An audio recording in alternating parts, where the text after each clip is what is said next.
Hello everyone and welcome back to the Synergy Sanctum. My name is Justin. Thank you so much for stopping by.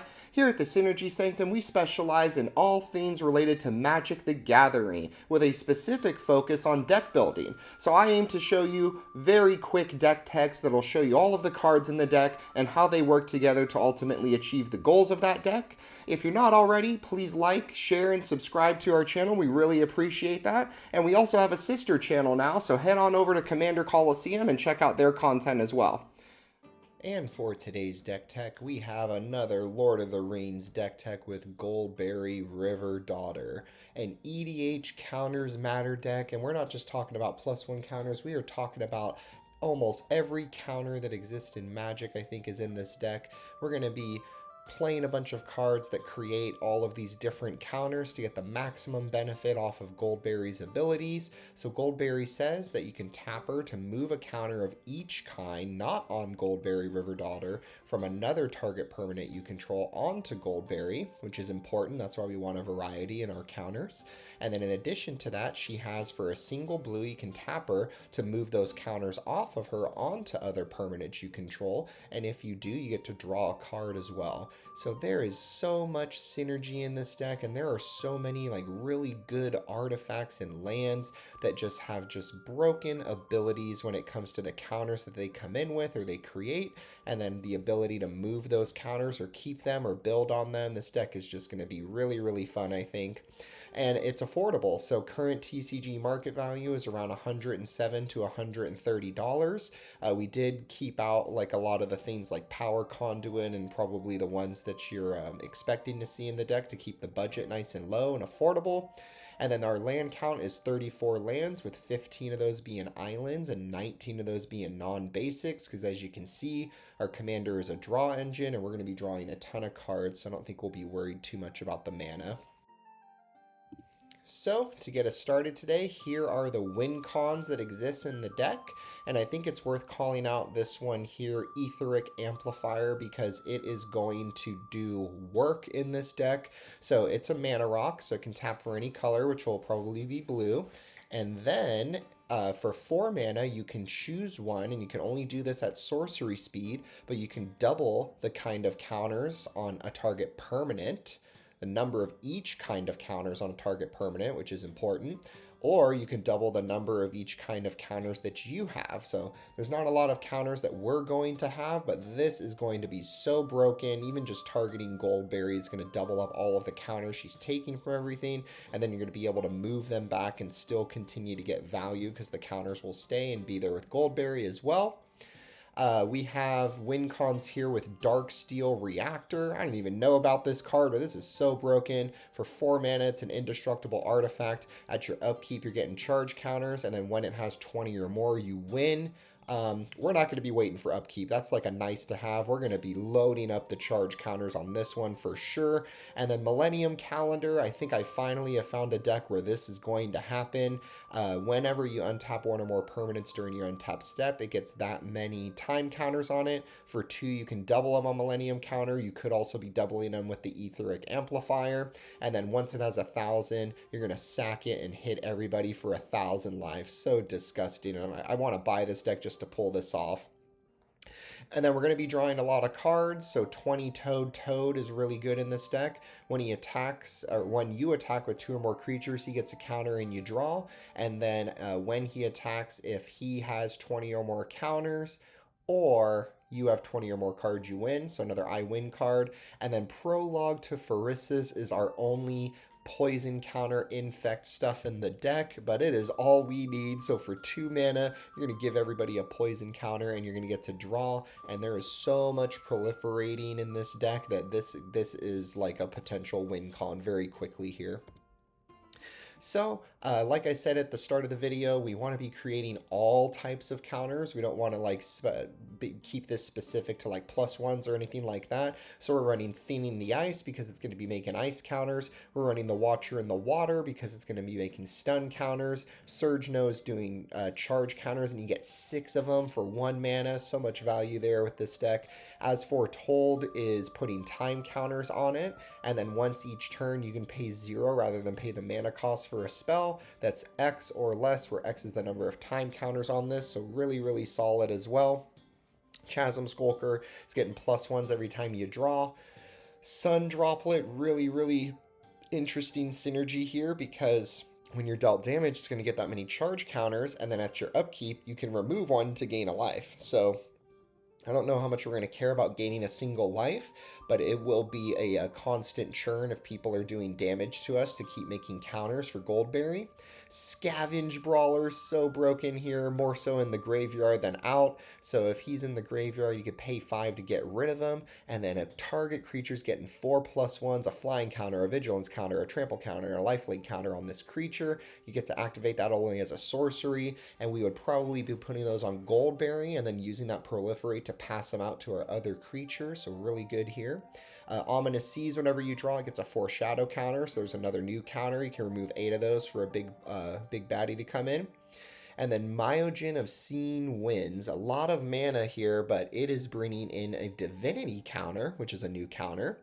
And then you can remove a divinity counter from it to draw a card for each permanent you control. What the hell? So good here. Crystalline Giant, very similar to Scavenge Brawler. At the beginning of combat, you're getting to put a choice of a counter on it at random for one it doesn't have already, and then you could be moving these to Goldberry for that extra value.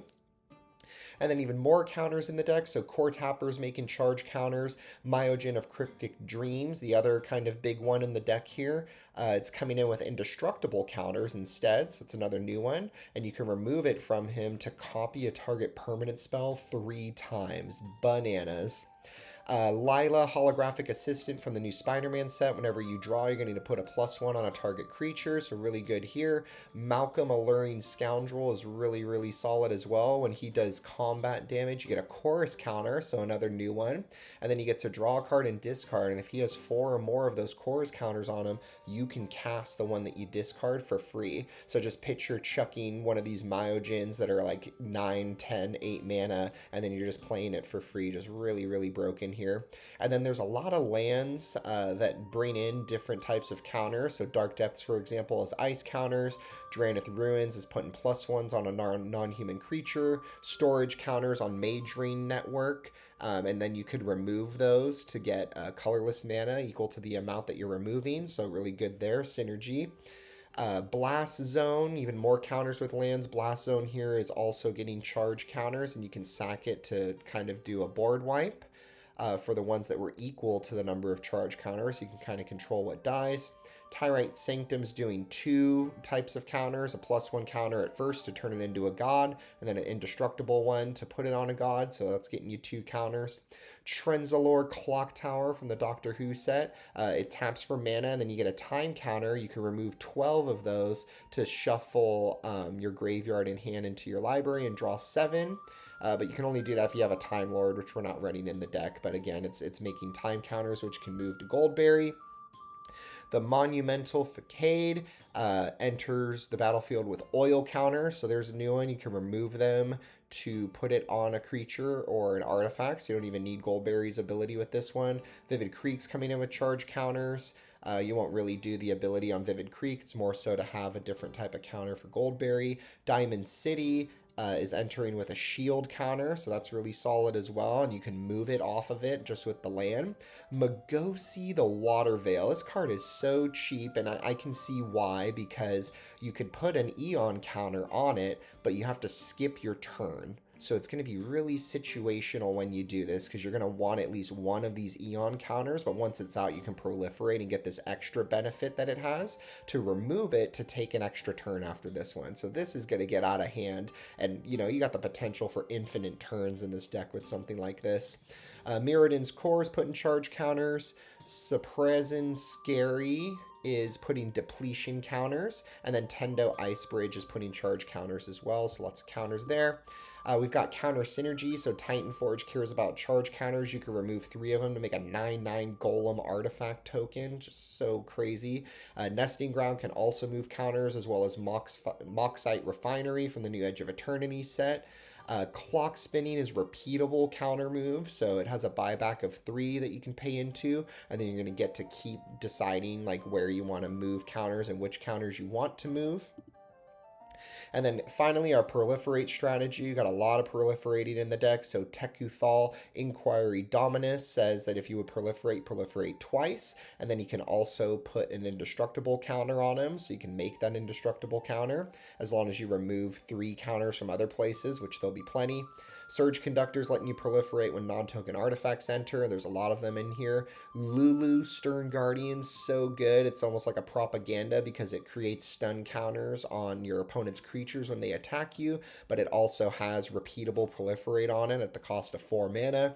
Dreamtide Whale is coming in with Vanishing 2, so it's entering the battlefield with 2 time counters, but then whenever someone plays their second spell, you can proliferate. So just really, really good here. You'll want to make sure not to move it off of him until you have like 1 left, because the second the last one's removed, he's sacrificed. So we want to keep him around.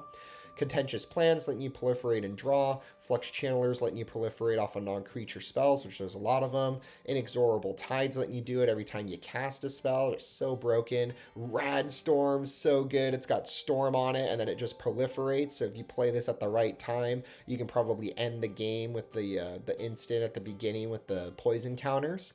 Experimental Augury is letting you look at the top 3, draw 1, and put the rest on the bottom, and then you proliferate. And then Deep Glow Skate, very similar to the Ether Drift artifact earlier with doubling counters.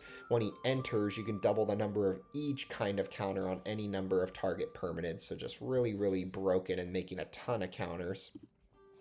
And then more proliferating with Tezzeret's Gambit.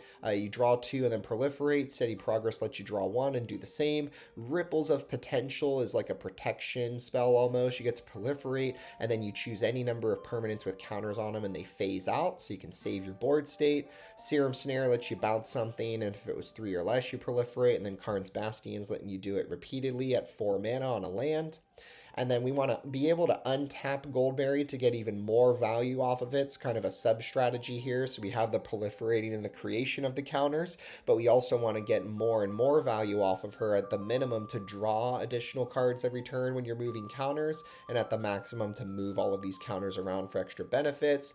So we're running all of the ones that don't have a cost other than the tapping activated ability. So Kelpie Guide, Aerith of the Healing House, Forensic Researcher, Fate Stitcher, Apheto Alchemist, and Clever Conjurer, all when they tap, untap another permanent or creature. So really, really broken here.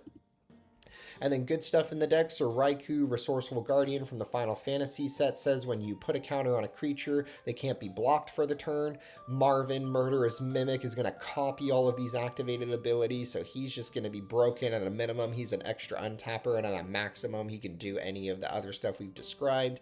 Lux Cannon is removal at the cost of 3 charge counters. You can destroy a permanent. Lux Artillery says that when you have 30 or more counters on artifacts or creatures, that's going to do 10 damage to each opponent at end step, and that's totally something that's feasible in this deck.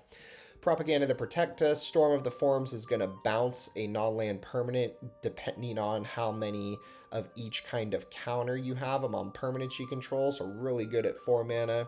Lost in the Maze, you can do the stun counter thing at the X, but honestly, even not tapping stuff with the stun counters, tapped creatures you control have hexproof, so you can do all of these shenanigans in response to removal spells. Really good here.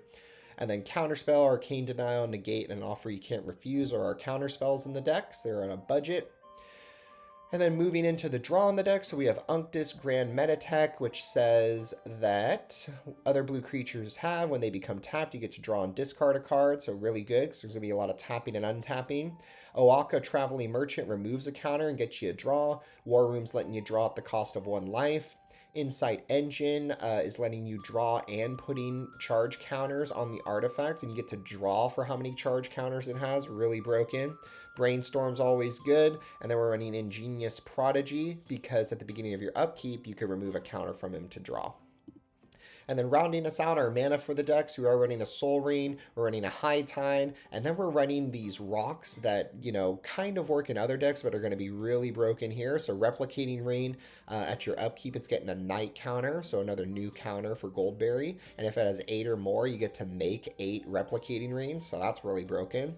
Empowered Auto Generator is entering tapped, but it is giving you blue mana at however many charge counters it has, so really solid. Midnight Clock is putting hour counters on it. Everflowing Chalice cares about how many charge counters, and you get colorless mana for that. And then Astral Cornucopia, again, it's entering with X charge counters, but you can tap to make blue mana for each charge counter that is on it. And with that, our show has come to an end. Thank you so much for watching our video. And if you enjoyed that video, feel free to share it out with any friends who might find value in it as well. Thank you so much for stopping by. We hope to see you again soon. Have a good one.